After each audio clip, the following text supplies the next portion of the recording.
Channel news में देखते हैं सुबह की 10 ताजा खबरें। जंग के 229वें दिन की पर सबसे बड़ा रूसी हमला। रूसी राष्ट्रपति व्लादिमीर पुतिन ने यूक्रेन की तरफ से कर्ज ब्रिज को उड़ाए जाने का बदला 48 घंटों में ले लिया है। सोमवार सुबह से रूस की तरफ से यूक्रेन पर एक के बाद एक 75 मिसाइल अटैक किए गए। इन धमाकों में यूक्रेन पर पारकोवी ब्रिज भी तहस-नहस हो गई है। ब्रिज नाइपर नदी पर पैदल यात्रियों के लिए बनाया गया है। दरअसल शनिवार को यूक्रेन ने रूस को क्रीमिया से जोड़ने वाले कर्ज रेलवे ब्रिज को तबाह कर दिया। मीडिया रिपोर्ट्स के मुताबिक ब्रिज में धमाका शनिवार सुबह 6 बजे के करीब हुआ। इसमें 3 लोगों की मौत हो गई। इस ब्रिज के क्रीमिया पर रूस के कब्जे पर सिंबल के तौर पर देखा जाता है। इसके बाद ही पुतिन ने यूक्रेनी राजधानी पर दोबारा हमला किया। रूसी ने यूक्रेन के जापोरिजिया में एक बार फिर मिसाइलें दागी है। रूस ने 10 अक्टूबर सुबह करीब 4:30 बजे जापोरिजिया में मिसाइल अटैक किया। जापोरिजिया के मिलिट्री चीफ अलेक्जेंडर स्टारुक ने इनकी जानकारी दी है। 24 घंटे भीतर लगातार दूसरा हमला है। इस पर पहले 9 अक्टूबर को जापोरिजिया में मिसाइल अटैक हुआ था। उद्धव से शिवसेना के साथ छीना तीर कमान। महाराष्ट्र में कब्जे की लड़ाई में रोमांचक मोड़ पर पहुंच गई। चुनाव आयोग ने शिवसेना का सिंबल तीर कमान को फ्रीज कर दिया। यानी अंधेरी ईस्ट विधानसभा सीट के लिए उन्हें होने वाले उपचुनाव में ना तो उद्धव ठाकरे गुट होंगे और न एकनाथ शिंदे गुट होंगे। इससे सिंबल में इस्तेमाल कर पाएंगे। राजनीति पंडित इसे उद्धव ठाकरे के लिए झटका और एकनाथ शिंदे की जीत बता रहे हैं। उद्धव ठाकरे को बगावत कर बीजेपी के सहयोग से सरकार बनाने वाले एकनाथ शिंदे गुट ने चुनाव आयोग के सामने तीर कमान पर दावा किया। वहीं ठाकरे की ओर से कहा गया है कि शिंदे पार्टी छोड़ चुके हैं। इसके लिए उनका पार्टी या उससे चुनाव चिन्ह पर कोई दावा नहीं है। हाल ही में आयोग ने ठाकरे और शिंदे के शिवसेना के चुनाव सिंबल पर अधिकार के दावे को लेकर जवाब दाखिल करने को कहा है। ठाकरे ने शुक्रवार को चुनाव आयोग में अपना जवाब दाखिल कर दिया। उधर गुट ने 5 लाख से ज्यादा पार्टी पदाधिकारियों पर सदस्यों में समर्थन वाला हलफनामा भी दाखिल किया है। रूस में 24 घंटे में फिर दागी मिसाइल। रूस ने यूक्रेन के जापोरिजिया में एक बार फिर से मिसाइल दागी। रूस ने 10 अक्टूबर सुबह करीब 4:30 बजे जापोरिजिया मिसाइल अटैक किया। जापोरिजिया मिलिट्री चीफ अलेक्जेंडर स्टारुक में इसकी जानकारी दी। 24 घंटे के भीतर लगातार दूसरा हमला। पहले 9 अक्टूबर को जापोरिजिया मिसाइल अटैक हुआ था। यूक्रेन के राष्ट्रपति व्लादिमीर जेलेंस्की के मुताबिक जापोरिजिया शहर में रूस के अटैक की वजह से पिछले एक सप्ताह से 48 लोग मारे जा चुके हैं। इस हमले में कुछ देर बाद यूक्रेन की राजधानी कीव में सोमवार 10 अक्टूबर के सुबह 11 बजे बम ब्लास्ट हुआ। फिर इसकी जानकारी कीव के मेयर विटाली किलेको ने दी। हालांकि अभी तक किसी भी व्यक्ति की मौत की पुष्टि नहीं हुई है। मुलायम सिंह यादव का किडनी फेल होने से निधन। उत्तर प्रदेश के पूर्व मुख्यमंत्री मुलायम सिंह यादव का गुरुग्राम के मेदांता अस्पताल में निधन हो गया। डॉक्टरों के अनुसार उनकी किडनी फेल हो गई है। उनका क्रिएटिनिन लीवर काफी बढ़ गया। हालांकि नॉर्मल डायलिसिस की जगह से उन्हें continuous renal replacement therapy CRRT पर रखा गया है। डायलिसिस के सेशन में 4 से 6 घंटे का समय लगता है, लेकिन CRRT में डायलिसिस की प्रक्रिया 24 घंटे पर होती रहती है। इससे फ्लूइड के बाहर होने की प्रक्रिया काफी धीमी होती है। मुलायम सिंह यादव यूरिन इन्फेक्शन, सांस लेने की तकलीफ और फेफड़ों की बीमारी से भी जूझ रहे थे।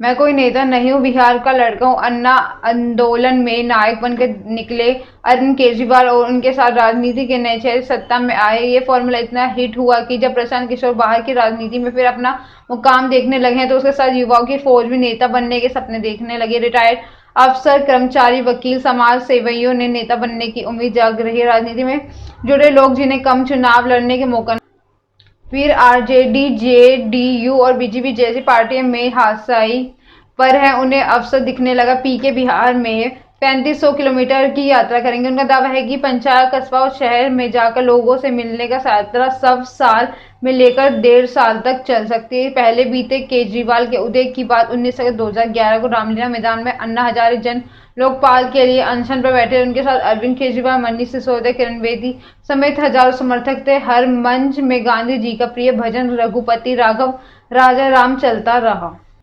हजारों की संख्या में युवा और रिटायर्ड अफसर और समाज सेवी जुड़े हैं। अनशन खत्म होने के करीब 1 साल बाद 26 नवंबर 2012 को केजरीवाल ने आम आदमी पार्टी बनाई।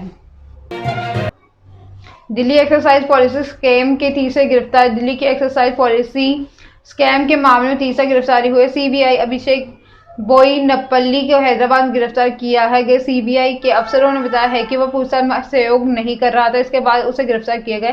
उसे रविवार को पूछताछ के लिए बुलाया गया था। इस दौरान वह जरूरी सवालों में बच रहा था, जिसके बाद उसे देर रात हिरासत में ले लिया गया। सीबीआई के मुताबिक अभिषेक कथित तौर पर दक्षिण भारत में कुछ शराब कारोबारी के लिए काम करता है। वो सोमवार को अदालत में पेशी होगी। इससे पहले प्रवर्तन निदेशालय ईडी ने 28 सितंबर को दिल्ली के शराब कारोबारी समीर महेंद्र को अरेस्ट किया था। पीए के प्रेसिडेंट के खिलाफ महाभियोग की तैयारी। पाकिस्तान के सियासत में उथल-पुथल जारी है। शहबाज सरकार राष्ट्रपति डॉक्टर आरिफ अलवी के खिलाफ महाभियोग की तैयारी में सरकार। सांसदों के आरोप के अलवी पूर्व प्रधानमंत्री इमरान खान करीबी हैं। अलवी ने सत्ता हस्तांतरण के संविधान का उल्लंघन किया, इसके लिए उन्हें राष्ट्रपति पद से हटाना जरूरी है। दरअसल इस राजनीति पटक कथा की शुरुआत 6 अक्टूबर को हुई है। राष्ट्रपति अलवी ने संविधान के अनुच्छेद 54(1) और 56(3) के तहत संसद में संयुक्त सत्र के संबोधित किया था।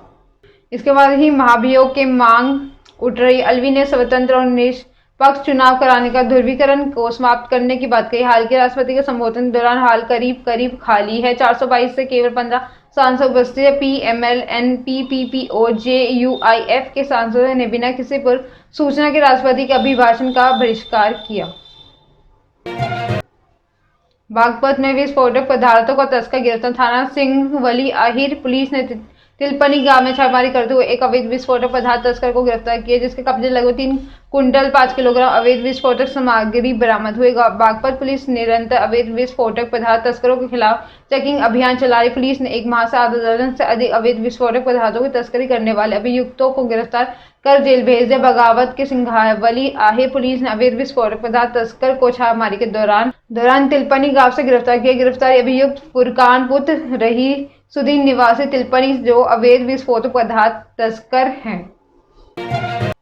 वर्ल्ड चैंपियनशिप से छत्तीसगढ़ के पैरा खिलाड़ी श्रीमन झा इस महीने world para arm wrestling championship में भारतीय टीम पर प्रतिनिधित्व करेंगे। श्रीमंत ने इस साल जून में हुई राष्ट्रपति पैरा आर्म रेसलिंग चैंपियनशिप में हरियाणा के खिलाड़ी को हराकर स्वर्ण पदक जीत लिया है। तुर्की में हो रही प्रतियोगिता में अपने पंजे के दमखम दिखाएंगे और आर्म रेसलिंग की यह वर्ल्ड चैंपियनशिप 15 अक्टूबर 23 अक्टूबर तक तुर्की में होगी। भारत में श्रीमन झा वर्तमान में विश्व के नंबर 3 खिलाड़ियों में एशिया में उनका रैंकिंग पहली है। वे पिछले 12 साल से प्रदेश और देश के प्रतिनिधित्व कर रहे हैं। उन्होंने विभिन्न अंतर्राष्ट्रीय प्रतियोगिताओं में देश के लिए 40 मेडल जीते हैं। प्रतियोगिता के लिए श्रीमन झा ने कड़ी मेहनत की है। उन्होंने इसके पदक का प्रबल दावेदार माना जा रहा है। मूल रूप से भिलाई के रहने वाले Shriman Jha Jindal steel and power assistant engineer के तौर पर कार्यरत हैं।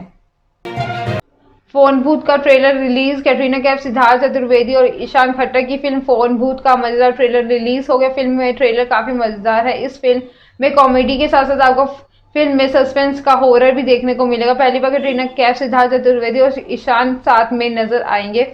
फिल्म में कैटरीना भूत बनी हुई है। वह सिद्धार्थ और ईशान को भूत देखने का पावर मिलते हैं, फिर दोनों भूत पकड़ते हुए नजर आते हैं। फोन भूत को गुरमीत सिंह डायरेक्ट की है और इसके साथ प्रोड्यूसर रितेश सिद्धवानी और फरहान अख्तर। फिल्म 4 नवंबर को सिनेमाघरों में रिलीज होगी। यदि सुबह की 10 ताज़ी खबरें ऐसे अपडेट्स कर बने रहे हमारे साथ, हमारे चैनल को लाइक करें, कमेंट करें एंड सब्सक्राइब करना ना भूलें। धन्यवाद।